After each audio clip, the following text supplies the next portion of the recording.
சரி, இண்டெக்ஸ் ஏறுறது இறங்குறதுன்னா நாம வாங்கி வச்சிருக்கிற பங்கு அதுக்கு தகுந்த மாதிரி மூவ்மெண்ட் கொடுக்கறதா? அதுவும் இல்லை. இது என்னதான் சரி, எப்படிதான் நம்ம வியாபாரம் இதெல்லாம் செய்யறது? என்னுடைய கருத்து, உங்களுக்கு இந்த 44 இண்டிகேட்டர்ல எது பிடிச்சிருக்கோ அது எப்படி சொல்றது, அது எங்க வாங்குற இடம் காமிக்கிறது, விற்கிற இடம் காமிக்கிறது, அந்த மாதிரி காமிக்கிற போது பார்த்து நீங்க அதுக்கான இன்ட்ராடே அப்படின்னா 5 மினிட்ஸ் டைம் ஃப்ரேம் தான் யூஸ் பண்ணுவேன். ஸ்விங் ட்ரேடிங் அப்படின்னா நம்ம சிஸ்டத்தை வேணா மறைச்சு பார்த்துக்கிட்டே இருக்கலாமே தவிர நமக்கு கையில் இருக்கிற காசு குறையும். எல்லாத்தோட என்ன விஷயம்னு கேட்டிங்கனாக்கா, பங்கு சந்தையில் ஸ்மார்ட் மணி கான்செப்ட்னு ஒரு சின்ன விஷயம். ஸ்மார்ட் மணி கான்செப்ட்னா என்ன அப்படின்னு கேட்டிங்கனாக்கா, பை இட் செல் இட்.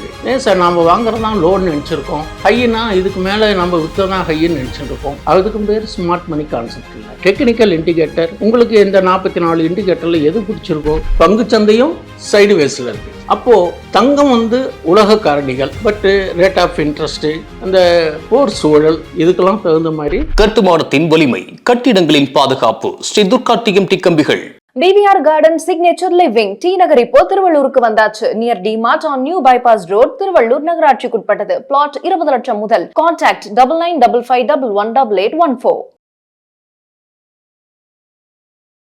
நியூஸ்கஃபே நேயர்களுக்கு கோவை விஸ்வநாதனின் அன்பான வணக்கங்கள். சந்தை சற்று தடுமாற்றத்தோட தான் இருக்கு. தங்கமும் தடுமாறிக்கிட்டு இருக்கு, பங்கு சந்தையும் தடுமாறிக்கிட்டு இருக்கு. இதுக்கெல்லாம் என்ன சார் காரணம்? ஒன்னா புதிய உச்சத்துக்கு போறதுக்கான வழியை கட்டணும், இல்லை அப்படின்னா அந்த பாட்டம் இயர் லோ இருக்கு பாத்தீங்களா, 22,000 21,753 அந்த மாதிரி ரேஞ்சுக்காவது வந்துட்டு திரும்பணும். இது மேலேயும் போக மாட்டேன்றது, கீழேயும் போக மாட்டேன்றது, இடையில இருக்கிற போது ஒரு இன்வெஸ்டர்ஸ்க்கும் முடிவெடுக்க முடியல. ஒரு வர்த்தகம் செஞ்சதுனாலும் சிரமமா இருக்கு. ஓப்பனிங்லயே பாத்தீங்கன்னாக்கா 200 பாயிண்ட் ஏறுது. அதே மாதிரி இன்னொரு நாள் பாத்தீங்கன்னா, சரி இன்னைக்கு ஏறி இருக்கு, ஏறும்னு நினைச்சிட்டு இன்னைக்கு ஏதாவது அப்படியே அந்த ரீட்டைல் ட்ரேடர்ஸை ட்ராப் பண்ற மாதிரி மறுநாள் அப்படியே ஒரு 300 பாயிண்ட் இறங்குறது. சரி, இண்டெக்ஸ் ஏறுறது இறங்குறதுன்னா நாம வாங்கி வச்சிருக்கிற பங்கு அதுக்கு தகுந்த மாதிரி மூவ்மெண்ட் கொடுக்கறதா? அதுவும் இல்லை. இது என்னதான் சரி, எப்படிதான் நம்ம வியாபாரம் இதெல்லாம் செய்யறது? என்னுடைய கருத்து, ஒரு சிறிது காலத்துக்கு முதலீட்டை தவிர்த்து நல்ல ஒரு கிளாரிட்டி கிடைச்சக்கு அப்புறம் முதலீடு செய்வது என்பது ஒரு ஆரோக்கியம். இல்ல நான் இப்ப முதலீடு பண்ணணும் சார்னா, கொஞ்சம் பகுதியாக நீங்க ஒரு செக்டாரை தேர்ந்தெடுங்க. அந்த செக்டார் இப்ப எப்படி இருக்கு, அந்த செக்டார்ல லீடர் ஆஃப் த செக்டார்னு இருப்பாங்க. அதெல்லாம் எங்க போய் பார்க்கணும்னா, நம்ம இந்த மாதிரி என்எஸ்சி இந்த மாதிரி ஸ்கிரீன் ஆப்ல போய் பார்த்தீங்கன்னாக்கா அதுல உங்களுக்கு டீடைல்ஸ் எல்லாம் வரும். அப்ப டீடைல்ஸ் வரும்போது அதுக்கு பீர் கம்பேரிஷன் ஒன்று கொடுப்பாங்க. நீங்க எந்த ஸ்டாக்கை போட்டாலும் அந்த செக்டார்ல போட்டீங்கன்னா பீர் கம்பேரிஷன் வரும். அப்ப அந்த பீர் கம்பேரிஷன்ல நம்பர் 1 யாரு இருக்காங்க? ஐடினா ஐடி செக்டார்ல நம்பர் 1 யாரு? அப்படி பார்க்கும்போது அந்த கேபிட்டல் ஸ்டேஷன், பிஇ, அந்த சேல்ஸ், ரெவன்யூ growth எல்லாமே கிடைக்கும். அதில் பார்த்து நீங்கள் ஒரு பகுதியாக தட் இஸ் இன்வெஸ்ட்மெண்ட் பண்ணுங்க. ஏன்னா சந்தை வாங்கறதுக்கும் வாய்ப்பு கொடுக்கறது, விற்கிறதுக்கும் வாய்ப்பு கொடுக்கறது. என்னைக்காவது ஒரு நாளைக்கு 1000 பாயிண்ட் இறங்கி இருக்கு அப்படின்னா, சென்செக்ஸ் இன்று மும்பை பங்குச்சந்தை 1600 புள்ளிகள் சரிவு, முதலீட்டாளர்கள் கவலை அப்படிங்கிற டயத்தில் போய் நீங்க வாங்குங்க. அதே ஒரு 4 நாள் கழிச்சோ இல்லை கொஞ்சம் ஒரு சற்று குறிப்பிட்ட சதவீதம் ஏறுற போது இன்று பங்குச்சந்தை சற்று உயர்வு, முதலீட்டாளர்கள் மகிழ்ச்சி அப்படிங்கிற டயத்தில் உங்ககிட்ட இருக்கிற ஒரு இண்டெக்ஸ் ஸ்டாக்கோ அல்லது நீங்க செலக்ட் பண்ணி இருக்கிற ஸ்டாக்கோ விற்பதற்கான வாய்ப்புகளும் கொடுக்கிறது. Market going in its own way. நாளைக்கு காலையில மார்க்கெட் எப்படி இருக்குங்கிறது இன்னைக்கு யாருனாலையும் சொல்ல முடியாது. நம்மளுடைய வேணா எதிர்பார்ப்புகளும் நம்மளுடைய கருத்துகளும் நம்மளுடைய ப்ரெடிக்ஷன் வேணா இருக்கலாம். ஆனா நம்ம ப்ரெடிக்ஷன் பண்ண மாதிரி சந்தை கொடுப்பது இல்லை. ரெண்டாவது, இந்த வாரம் எப்படி இருக்கும்னு நம்ம ப்ரெடிக்ட் பண்ண முடியாது. அடுத்த 5 காலையில 9:15 மார்க்கெட் ஓப்பன் ஆகிற போது என்ன ட்ரெண்டு, அதுக்கப்புறம் இருக்கக்கூடிய நிகழ்வுகள், அதுக்கப்புறம் இருக்கக்கூடிய அதனுடைய இயக்கம், இதெல்லாம் பார்த்து தான் செய்யணும். அப்போ இண்டெக்ஸ் ஏறினாலும் சில பங்குகள் அப்படியே கீழே படுத்ததும் எந்திரிக்காம இருக்கு. சில செக்டார் இருக்கு, சுகர் செக்டார், அதே மாதிரி இந்த மீடியா செக்டார், இதெல்லாம் பார்த்தீங்கன்னாக்கா ஒரு பெரிய மூவ்மெண்ட்டே கொடுக்கல. சுகர் செக்டார்லாம் பார்த்தீங்கன்னாக்கா கடந்த பல ஆண்டுகளாக ஒரு பெரிய மூவ்மெண்ட் கொடுக்கல. அதுல இருக்கக்கூடிய இன்வெஸ்டர்ஸ்க்கெல்லாம் பெரிய பலன்னு சொல்ல முடியாது. அந்த செக்டாருக்கு என்னைக்காவது ஏதாவது ஒரு நியூஸ் வந்ததுன்னா அந்த ஒரு நாள் 2 நாள் மட்டும் அப்படியே தலையை தூக்கி எட்டி பார்த்துட்டு மறுபடியும் படுத்து தூங்க ஆரம்பிச்சோம். அதனால நம்ம செக்டாரை ஃபர்ஸ்ட் செலக்ட் பண்ணிக்கணும். செக்டார்ல லீடர் ஆஃப் த செக்டாரை பார்க்கணும். அந்த செக்டார் ஃபண்டமெண்டலி ஓரியன்டா இருந்தால் அதுல உங்களுடைய முதலீட்டை பகுதியாகத்தான் செலுத்தணும். இப்போ எதுவுமே நத்திங் இஸ் ஃப்ரீ. அப்படி பார்க்கிற போது நோ பெயின் நோ கெயின், அடுத்தது நோ ரிஸ்க் நோ ரிவார்டு, அடுத்தது நோ லாயல்டி நோ லவ், அடுத்தது no trust no friendship, no discipline no result, அடுத்தது நோ சாக்ரிஃபைசஸ் நோ ஆப்பர்ச்சுனிட்டி. இது ஒரு ஸ்லோகன். இப்படி எல்லாம் நீங்க பார்க்கிற போது எல்லாமே பெயின் வித் கெயினா தான் இப்ப இன்னைக்கு மார்க்கெட்டோடைய வர்த்தகம் இருக்குங்கிறதுக்காக இந்த ஒரு ஸ்லோகனை சொல்றேன். பங்கு சந்தை முதலீடு பொதுவாகவே வர்த்தகமா இருக்கட்டும் முதலீடா இருக்கட்டும் ரிஸ்க் ரிவார்டு தெரியாம இதுக்குள்ள வரக்கூடாது. ரிஸ்கை பத்தி தெரியல அப்படின்னா இந்த சந்தையை விட்டு சற்று விலகி இருப்பது உங்களுடைய நிதி மேலாண்மையை பாதுகாக்கிறதுக்கான ஒரு வழியாக இருக்கும். இதெல்லாம் முறையா கத்துக்கிட்டு முறையா உங்க பினான்சியல் அட்வைசரை கேட்டுக்கிட்டு தான் நீங்க இதுக்குள்ள வரணும். சும்மா ஏதோ பாக்குறோம் செய்யறோம், நானும் ஸ்டாக் மார்க்கெட்ல வாங்குறேன்ட்டு வருது. ரெண்டாவது ஸ்டாக் மார்க்கெட்ல வரும்போது நம்ம ஒரு முடிவு எடுத்துக்கணும். நம்ம இன்வெஸ்டரா ட்ரேடரா? ட்ரேடர்னா இன்ட்ராடே ட்ரேடரா ஸ்விங் ட்ரேடரா? அப்ப இன்ட்ராடே ட்ரேடர்னா நீங்க அதுக்கு உண்டான முறைகளை தெரிஞ்சுக்கணும். இன்ட்ராடேனா டெய்லி பண்றதுக்கு பேர் இன்ட்ராடே இல்ல. எப்ப நமக்கு என்ட்ரி கிடைக்கு, எப்ப என்ட்ரி ஆரம்போ அப்ப ப்ராஃபிட் பண்ணி வரதுக்கு பேர் தான் இன்ட்ராடே. இன்னைக்கு என்ட்ரி கிடைக்கலன்னா அதை டிராப் பண்ணிடணும். நான் இன்னைக்கு பண்ணியே ஆகணும் அப்படிங்கிற நிர்பந்தத்தெல்லாம் வந்து பண்றதுக்கு பேர் இன்ட்ராடே இல்லை. அது 2 நாளைக்கு கொடுக்கும், 3ஆவது நாள் மொத்தத்தையும் சேர்த்து வாங்கிட்டு போயிடும். ஸ்மார்ட் மணி கான்செப்ட்னு ஒரு சின்ன விஷயம். ஸ்மார்ட் மணி கான்செப்ட்னா என்ன அப்படின்னு கேட்டிங்கனாக்கா buy it low sell it high. ஏன் சார் நம்ம வாங்குறதா லோன் நினச்சிருக்கோம், ஹைனா இதுக்கு மேலே நம்ம விற்றதான் ஹைன்னு நினச்சிட்டு இருக்கோம். அதுக்கும் பேர் ஸ்மார்ட் மணி கான்செப்ட் இல்லை. டெக்னிக்கல் இண்டிகேட்டர் உங்களுக்கு எந்த 44 இண்டிகேட்டர்ல எது பிடிச்சிருக்கோ அது எப்படி சொல்றது, அது எங்க வாங்குற இடம் காமிக்கிறது, விற்கிற இடம் காமிக்கிறது, அந்த மாதிரி காமிக்கிற போது பார்த்து நீங்க அதுக்கான பை இட் லோ வாங்குங்க. நீங்க வாங்கினதுக்கு அப்புறம் கொஞ்சம் இறங்கலாம், இறங்கி பவுன்ஸ் ஆகலாம். எப்போ டிமாண்ட் கிரியேட் ஆகுதோ அப்போதான் மேலே வரும். அதே மாதிரி ஒரு இடத்துல ஓவர் பாட் இடத்துல ஒரு சப்ளை ஜோன் கிரியேட் ஆகும். அப்ப அங்க ஒரு ப்ராஃபிட் புக் வரும். கூடுமானவர்கள் இந்த பிரேக் அவுட் ஸ்டாக்ஸ் சொல்லி கேள்விப்படுறேன். எனக்கு அதுல சரியான ஒரு உடன்பாடு இல்லை. இது என்னுடைய தனிப்பட்ட கருத்து. பிரேக் அவுட்னா அப்படி டபுள் டாப் பிரேக் அவுட்பாங்க. அது எல்லா இடத்துலயும் சக்சஸ் ஆகுதுன்னா எனக்கு தெரிஞ்சவரையிலும் எனக்கு புரியலைன்னு நான் நினைக்கிறேன். பட் நான் அதை ஒர்க் அவுட் பண்ணி பார்க்கிற போது எனக்கு பெரிய சக்சஸ் கொடுக்கல. ஏன் அப்படின்னு கேட்டீங்கன்னா இந்த டபுள் டாப் பிரேக் அவுட் ஆனா இந்த ஹையர் ஹை போகணும். அப்படி போற போது குறைந்தது ஒரு நாளைக்கு அந்த வால்யூமோட க்ளோஸ் ஆகும். நல்ல ஹெவி வால்யூம் இல்லைன்னா அந்த இடத்துல ஒரு ப்ராஃபிட் புக் வந்து எகைன் நோஸ் டைவ் அடிச்சு அது ஃபால்ஸ் பிரேக் அவுட் ஆயிடுது. அதனால இந்த பிரேக் அவுட் வச்சு யார் வர்த்தகம் செஞ்சாலும் இந்த வால்யூம் பார்த்து அது கன்சால்டேஷன் ஆயிட்டு மேல போறதுக்கு அதிக வால்யூம் இருக்கா, ஓரளவுக்கு 9 days வால்யூம் இருக்கா, 10 days வால்யூம், இந்த மாதிரி எல்லாம் சில விஷயங்கள் இருக்கு. அதெல்லாம் பார்த்துட்டு பண்ணினா தான் இதுல சக்சஸ் கிடைக்குங்கிறது என்னுடைய தனிப்பட்ட அபிப்பிராயம். பொதுவாகவே என்னுடைய வழி நான் எப்படி வர்த்தகம் செய்வேன் அப்படிங்கிற ஒரு சின்ன நுணுக்கத்தை உங்களுக்கு சொல்றேன். நான் 2 இண்டிகேட்டர் தான் யூஸ் பண்ணுவேன். இன்ட்ராடே அப்படின்னா 5 minutes டைம் ஃப்ரேம் தான் யூஸ் பண்ணுவேன். ஸ்விங் ட்ரேடிங் அப்படின்னா 4 hour டைம் ஃப்ரேமை யூஸ் பண்ணுவேன். அப்படி அந்த 4 hour டைம் ஃப்ரேமை யூஸ் பண்ற போது உங்களுக்கு நல்ல டெப்த் கிடைக்கும். அப்போ நான் அதை வாங்கிட்டு அதுக்கு ஸ்டாப் லாஸ், அதுக்கு வந்து டார்கெட் அதெல்லாம் ஃபிக்ஸ் பண்ணி போட்டுட்டு நான் மெயின்டைன் பண்ணுவேன். இப்போ சந்தை ஏறினாலும் நமக்கு வாய்ப்பு கொடுக்கறது, இறங்கினாலும் வாய்ப்பு கொடுக்கறது.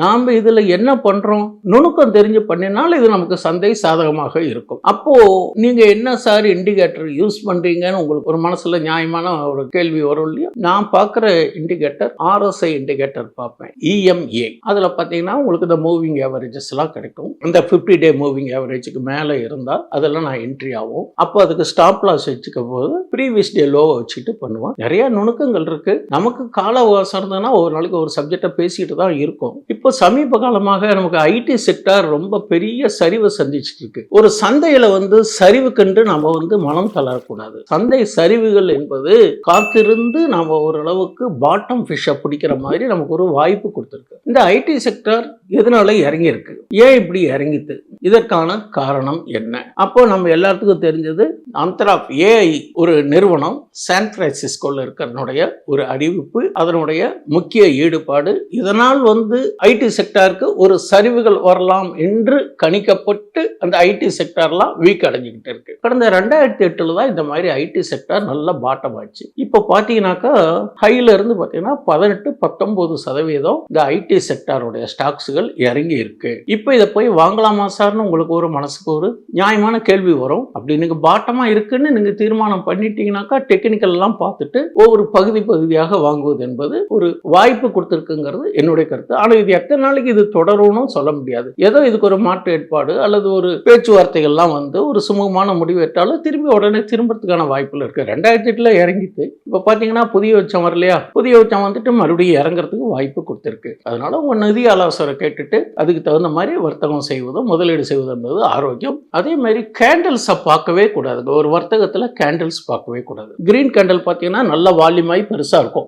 இதுக்கு மேலே போகும்னு நினச்சி நம்ம வாங்குறோம். அது உடனே அங்கே ஒரு ப்ராஃபிட் புக்கிங், ஹெவி செல்லிங்கோ அல்லது ஏதாவது நியூஸ் இம்பாக்ட் வந்ததுன்னா நேராக நோஸ் டைவ் அடிக்கிறது, உடனே பேனிக் ஆகி கொடுப்போம். திரும்பி இன்னொரு டிமாண்ட் கிரியேட் ஆகும். அதனால இந்த வால்யூம் பார்த்து இன்ட்ராடே பண்றது, கேண்டிலை பார்த்து இன்ட்ராடே பண்றது, நம்ம சிஸ்டத்தை வேணா முறைச்சு பார்த்துக்கிட்டே இருக்கலாமே தவிர நமக்கு கையில் இருக்கிற காசு குறையும். எல்லாத்தோட என்ன விஷயம்னு கேட்டீங்கன்னாக்கா, பங்கு சந்தையில யாரு கேட்டாலும் எல்லாரும் சொல்றாங்க, சார் ஆவரேஜ் பண்ணினேன். ஆவரேஜ் எதுக்கு சார் பண்றீங்க? நீங்க இன்ட்ராடே அல்லது ஒரு சிங்க் ட்ரேடிங், ஒரு ஸ்டாப் லாஸ் வச்சுக்கோங்க. அந்த ஸ்டாப் லாஸை ரெண்டா டிவைட் பண்ணிக்கோங்க. 100 வாங்கினீங்கன்னா 50க்கு ஸ்டாப் லாஸ் போடுங்க, 50க்கு டார்கெட் போடுங்க. அப்ப எது ஃபர்ஸ்ட் ட்ரிக் ஆகுதோ ஒன்னு இருக்கும். இங்க ஸ்டாப் லாஸ் ட்ரிக் ஆச்சுன்னா மேல இருக்கிறது லாபத்துல இதை கேன்சல் பண்ணிட்டு அதை விற்கலாம். அல்லது நான் சொன்ன மாதிரி GTTR டிவைட் பண்ணி போட்டு வர்த்தகம் செய்யலாம். GTTR பத்தி பேசுறதுக்கு ஒரு தனி வீடியோ போட்டா கூட கால நேரம் பத்தாது. நீங்க உங்களுடைய புரோக்கிங் பிளாட்ஃபார்ம் உங்களுடைய தொடர்பு கொண்டீங்கன்னாக்களே உங்களுக்கு அதுக்கு வழிகாட்டல் GTTR பத்தி சொல்லுவாங்க. இப்போதைக்கு ஒரு சேஃப்டி